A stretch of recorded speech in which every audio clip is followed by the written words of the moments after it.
Hare Krishna. We continue reading from Teachings of Queen Kunti. We are on prayer 11. This is from Srimad Bhagavatam 1.8.28. Manye tvam kalam ishanam anadi nidanam vibhum samam charantam sarvatra bhutanam yanmitaha kalihi. Translation and purport by His Divine Grace A.C. Bhaktivedanta Swami Srila Prabhupada. My Lord, I consider your Lordship to be eternal time, the Supreme Controller, without beginning and end, the all-pervasive one. In distributing your mercy, you're equal to everyone. The dissensions between living beings are due to social intercourse. So Kunti Devi knew that Krishna was neither her nephew nor an ordinary family member of her paternal house. She knew perfectly well that Krishna is the primeval Lord who lives in everyone's heart as Super Soul Paramatma. So she knows that here he's playing the part of my nephew, but who is he actually? He's the Supreme Lord. He's there in everyone's heart. He's the Paramatma, he's the Super Soul. Another name of the Paramatma feature of the Lord is Kala, or eternal time. Krishna says, Kalosmi in Bhagavad Gita. I am time I am, O Arjuna. He says that. Eternal time is the witness of all our actions, good and bad. And thus, resultant reactions are destined by him.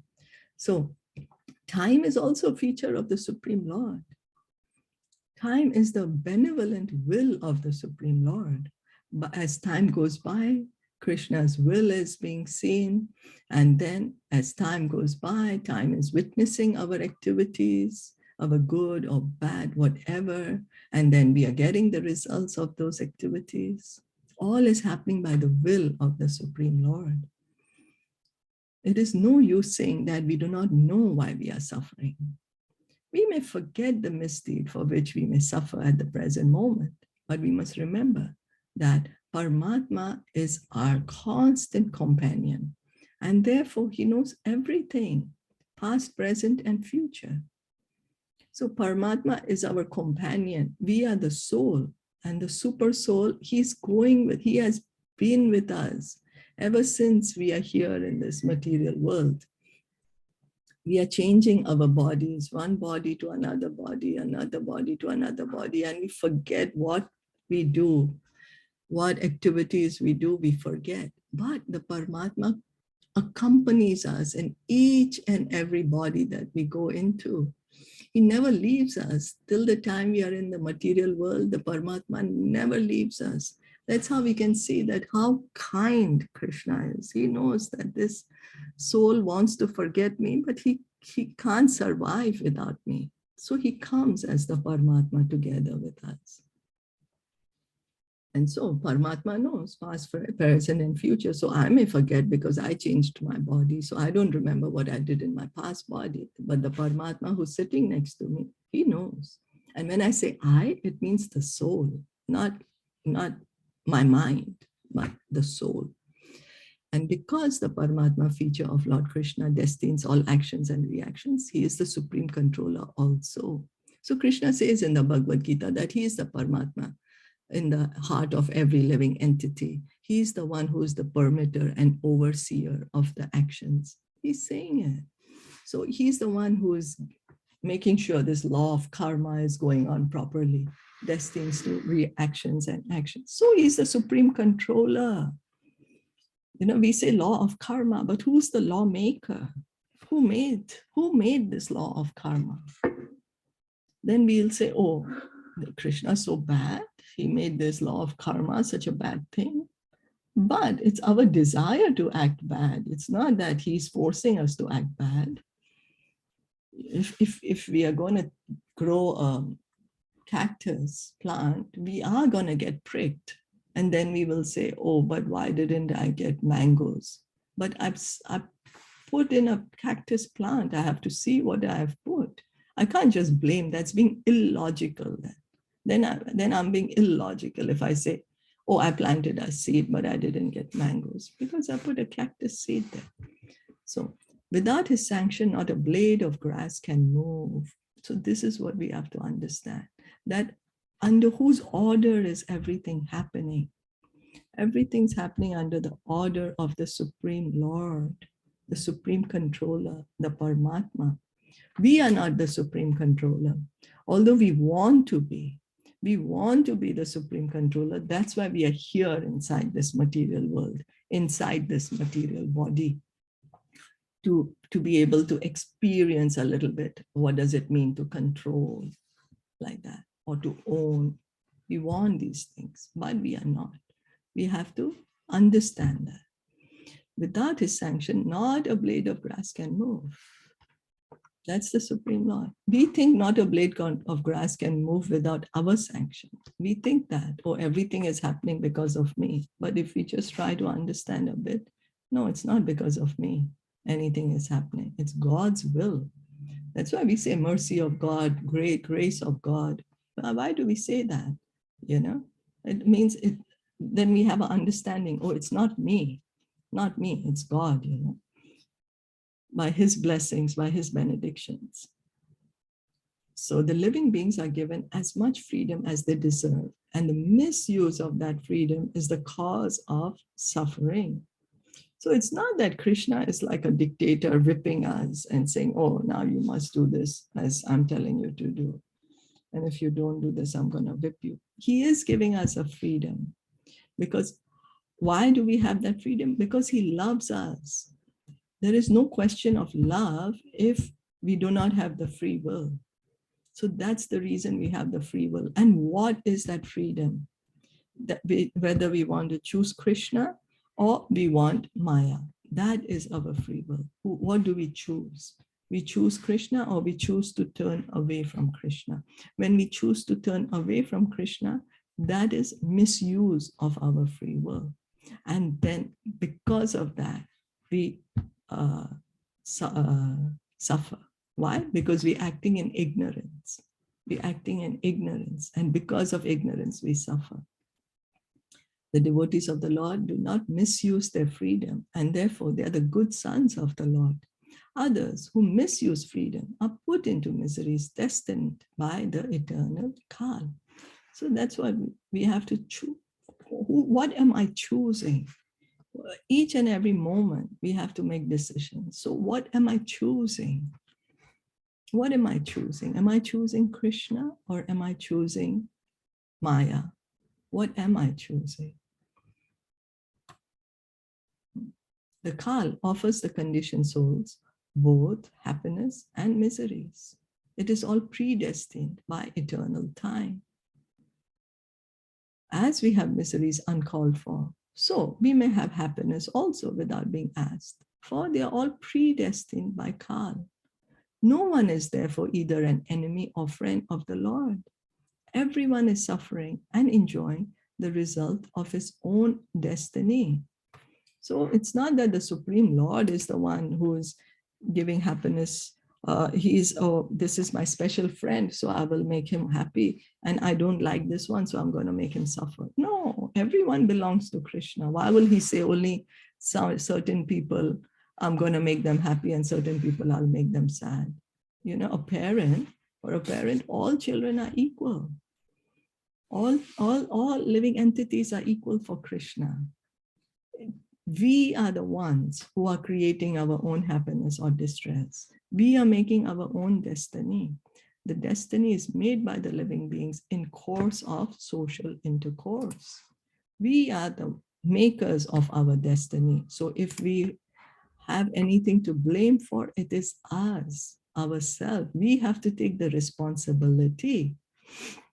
Everyone here wants to lord it over the material nature, and thus everyone creates his own destiny under the supervision of the Supreme Lord. So how are we making our destiny? By all these choices that we are keeping on making throughout the day. We are making so many choices. So how we are acting, we are creating reactions to that. In the course of social intercourse, what are we doing? How are we acting with others? What am I doing? What am I basically doing in this 24 hours? I'm acting. And those actions are going to give me reactions. So he is all pervading, and therefore he can see everyone's activities. So I am inside this body and I'm acting, and I think no one can see me, what I'm doing. But Paramatma is there with me. He can see everyone's activities. He's all pervading. So it's not that, okay, after I leave this body of mine and then I go into another body, then the Paramatma won't be there with me in that other body. No, Paramatma is there till the time we are in the material world. The Paramatma is with us. He never leaves us till the time we are in this material world. He's always with us. And because the Lord has no beginning or end, he is known also as the eternal time Kala. So does it mean that only time is God? No, time is a feature of God. He's known as this time. Who has made this time? That is also God who has made it. It is his will. It is his will. He has no beginning or end. Yes, Lord is eternal. Eternal. So time is eternal because it's the supreme will of the Lord. That is what we have to understand. So it is not that the Lord is impersonal, but the Lord's will is revealed in the form of eternal time. In the form of eternal time.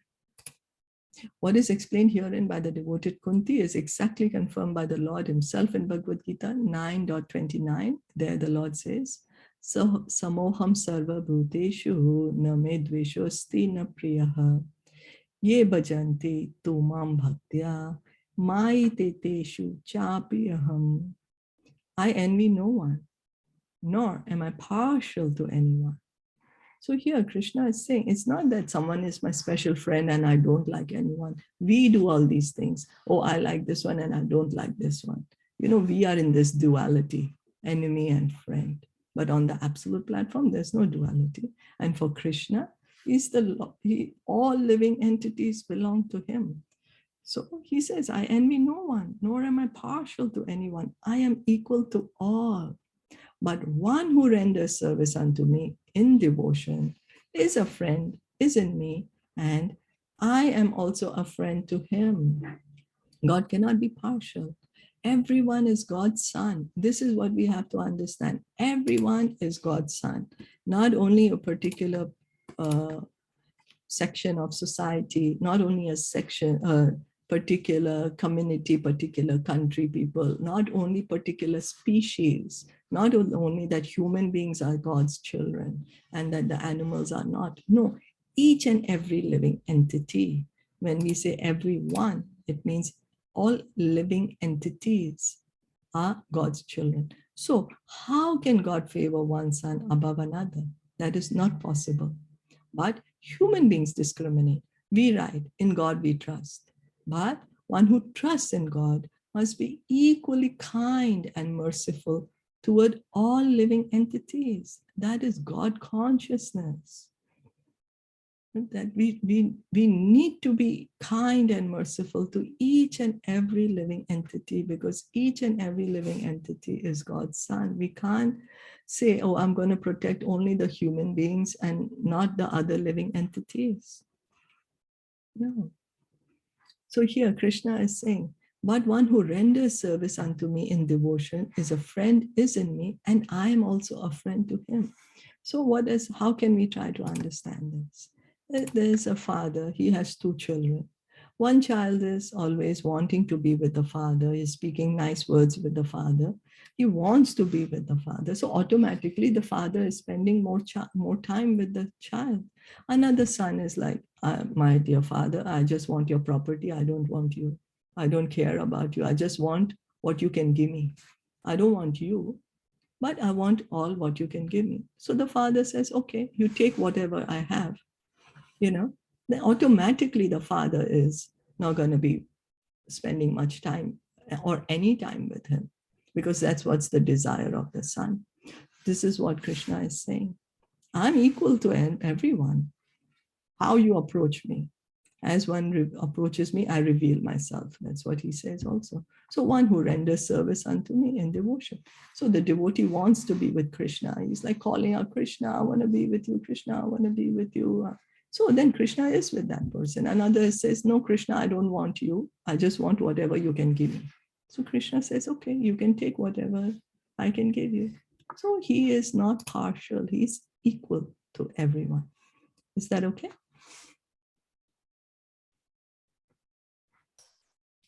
Yes. So then we can continue reading the purport tomorrow. Okay. We'll stop here. Did you have any comments or questions? No. No? Okay. Thank you so much. Gaur Bhakta Vrinda ki jai, Shilpa Prabhupada ki jai, Kunti Maharani ki jai. Hare Krishna. Thank you.